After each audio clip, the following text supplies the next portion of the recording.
Good morning, everybody. Kevin Schulthies here for the CHP Christian Heritage Party. Yes, that is Christian. It's in our name. And actually, that's kind of the reason why you actually want to vote for us in any election and support us even in non-election time.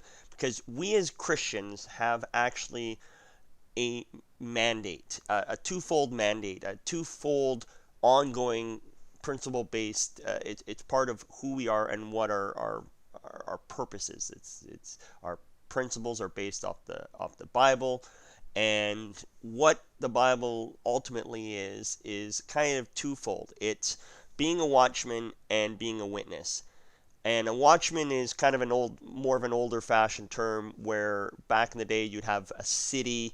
A lot of time you'd have a good city would have a wall around it. You'd have people on outposts, and anytime that you see an enemy coming or bad or questionable things, you could call out to them.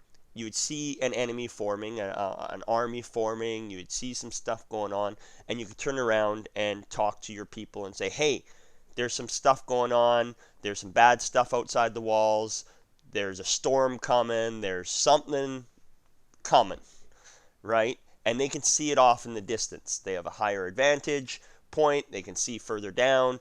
Our job is to be a warning, a sounding gong, a klaxon, a warning bell. You know what I mean? Our job is to be a watchman. And if we don't be a watchman, the Bible actually says the blood of the people is on our hands. So as a good Christian, we are supposed to actually warn all the Canadians about the corruption of government, about the lying, the stealing, the death, the fraud, we're supposed to bring it up. So some people say, "Oh, why are you being negative?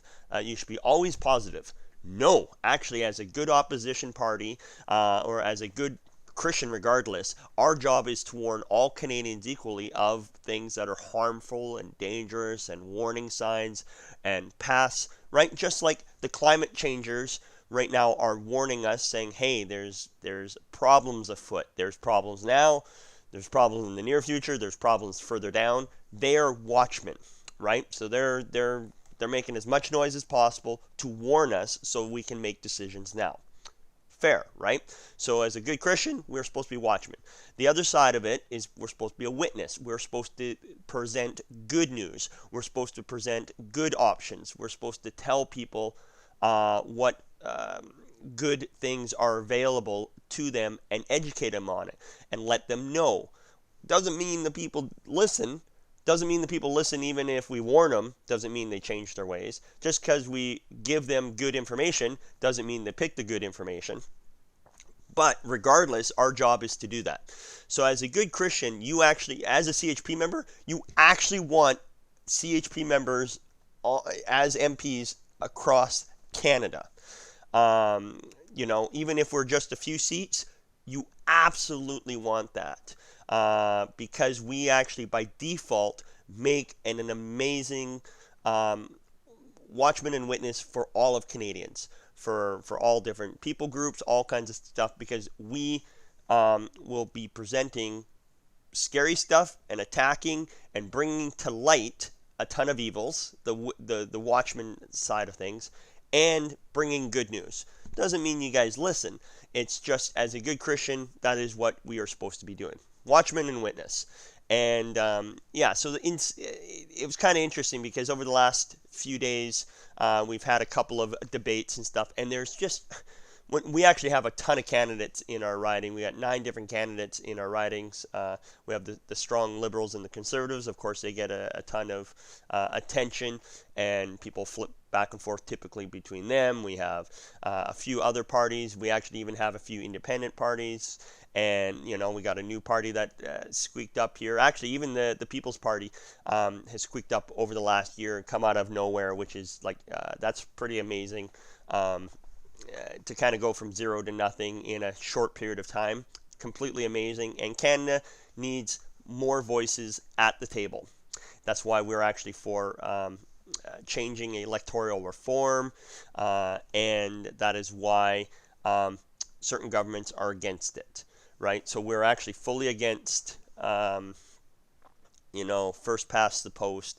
We need more voices, more people at the table, because then you can have different people being kind of watchmen and witnesses for their own little, points of view, and that's a good thing, because when you get collaboration, when you get more people at the table, government can actually build policies that aren't so draconian that the next bully majority government that gets in they feel that they have to undo all the past government's problems, and if they don't, they blame them for years on end, and then they blame them for that's why they caused their problems. And when you actually have a majority, a ton of voices at the table, I've heard this described before, is freedom actually lies between all the chaos of a bunch of different differences of opinion.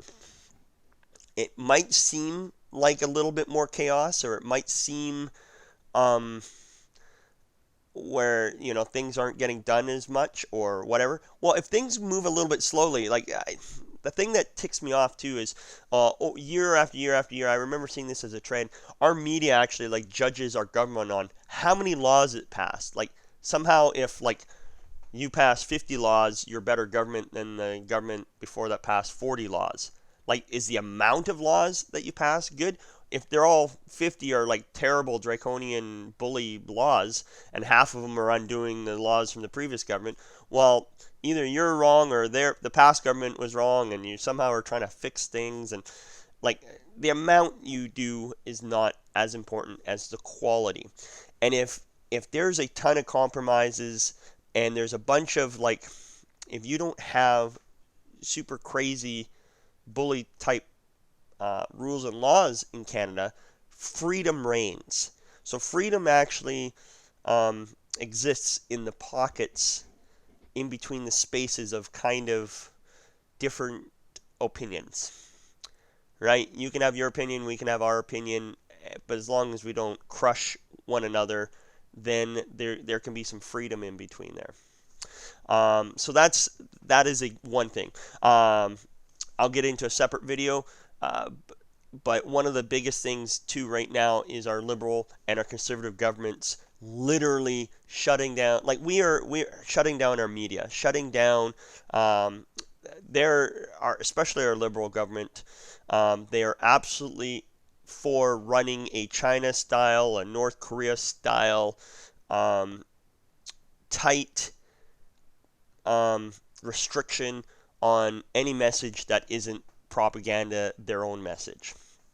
They have bought out the majority of our media across Canada with current right now $600 million.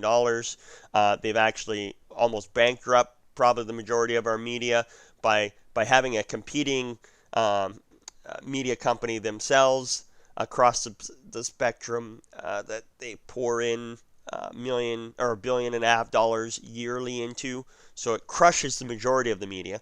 Then if there's any independent media outlets out there, they try to buy the majority of them up with bribes and special, hey, if we trust you, we'll give you some tax breaks. If you're not a trustworthy news outlet, you won't be allowed any of our money breaks. So you have some of those things. You have our governments, both liberal and conservatives, using RCMP to arrest journalists that aren't in their wheelhouse for favorable questions. So if you don't have favorable questions, they are using the RCMP to arrest reporters, and they've done that with Canada's largest private news network.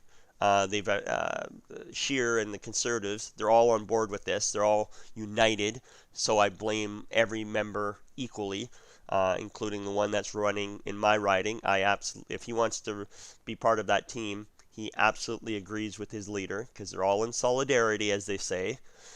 Some parties, all their members are in solidarity, right, on everything they do.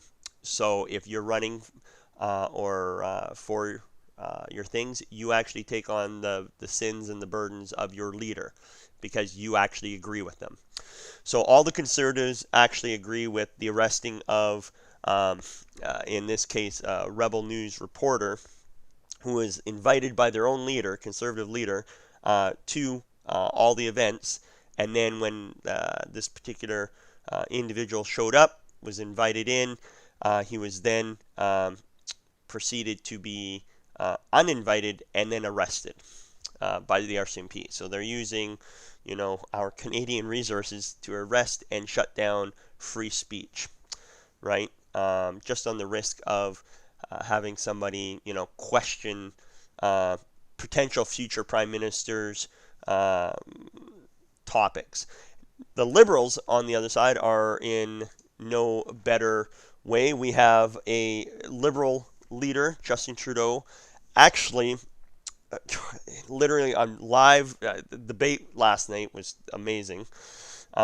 We had our Liberal leader, Justin Trudeau, wanting to run for Prime Minister again, literally tell Canadians corruption is okay. He's allowed to be corrupt. He's allowed to lie. He's allowed to shut out free press. He's allowed to do all of that and run a corrupt government because it's for the good of Canadians.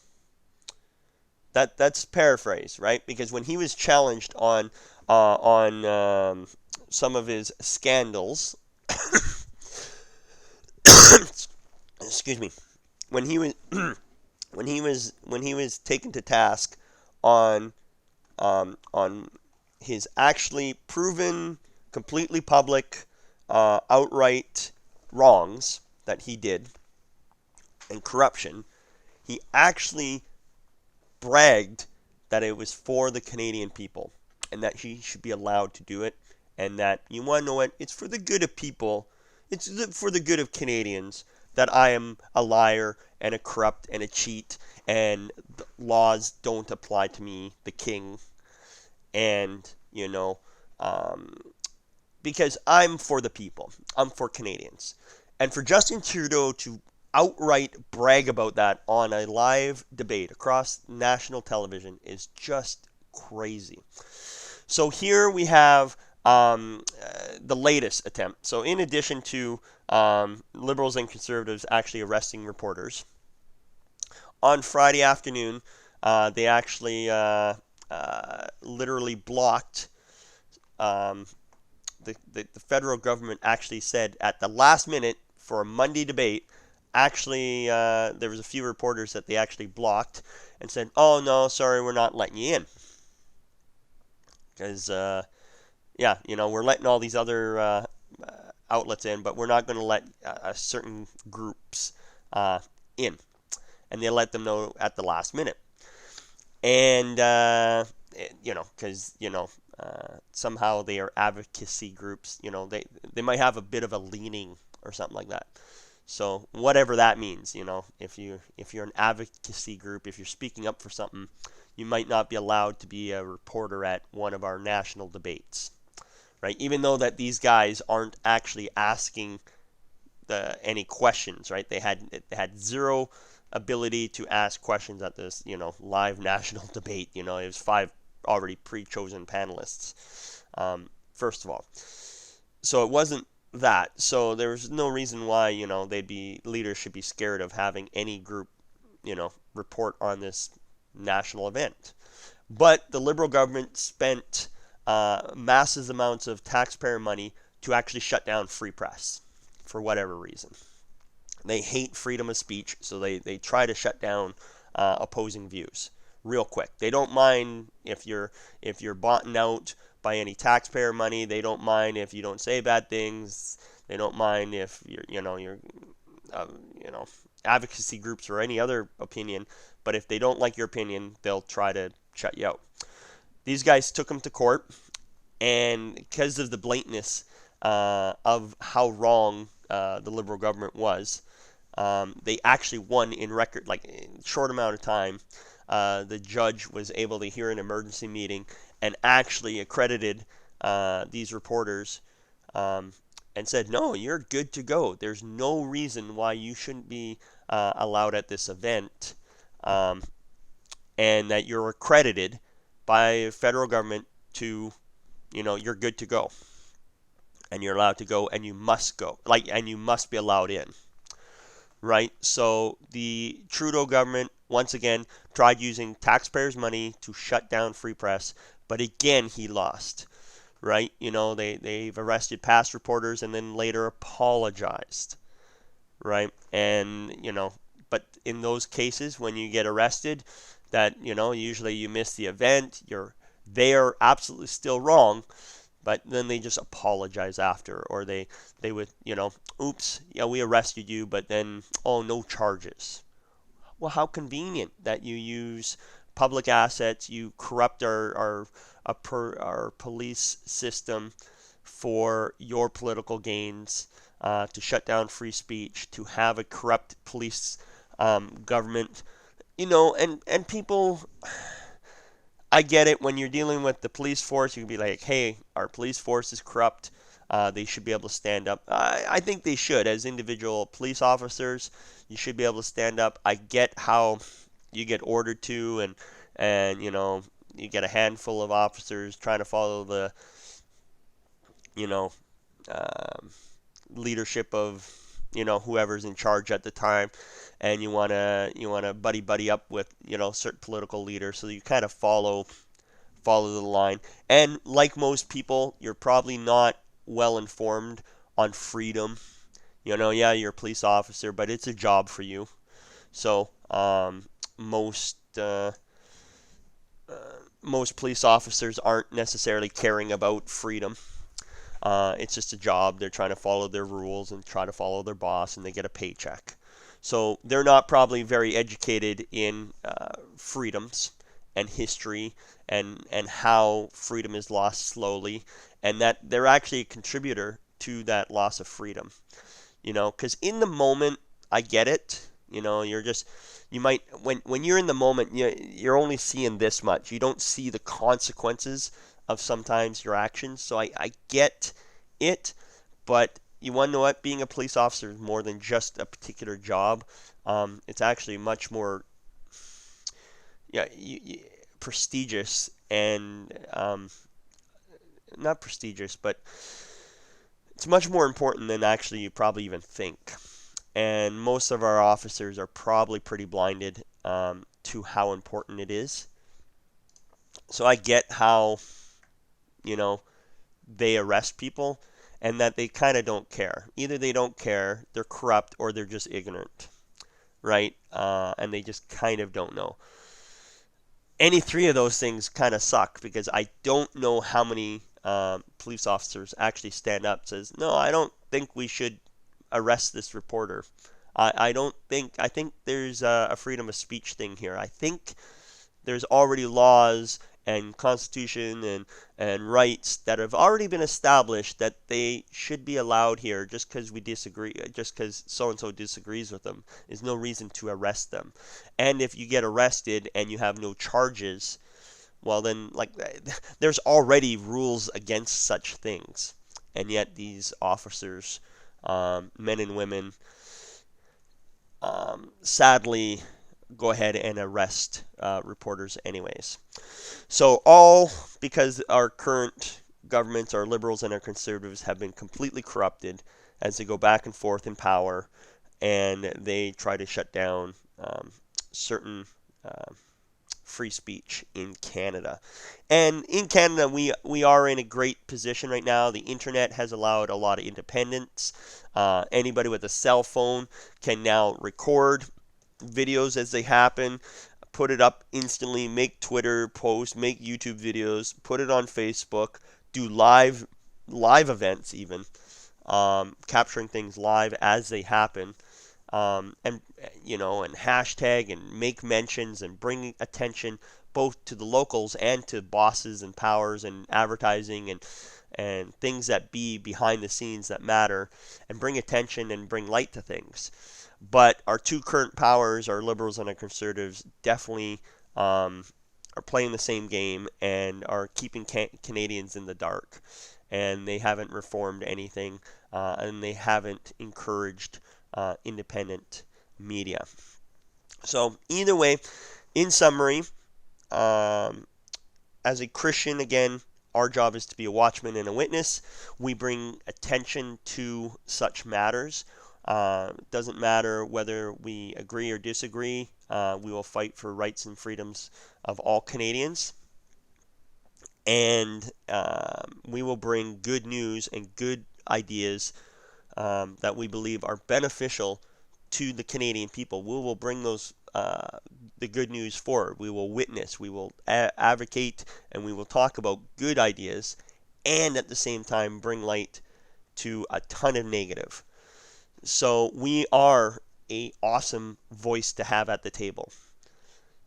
Maybe as a handful of members, ideally, I would hope that no government ever is a majority government ever again.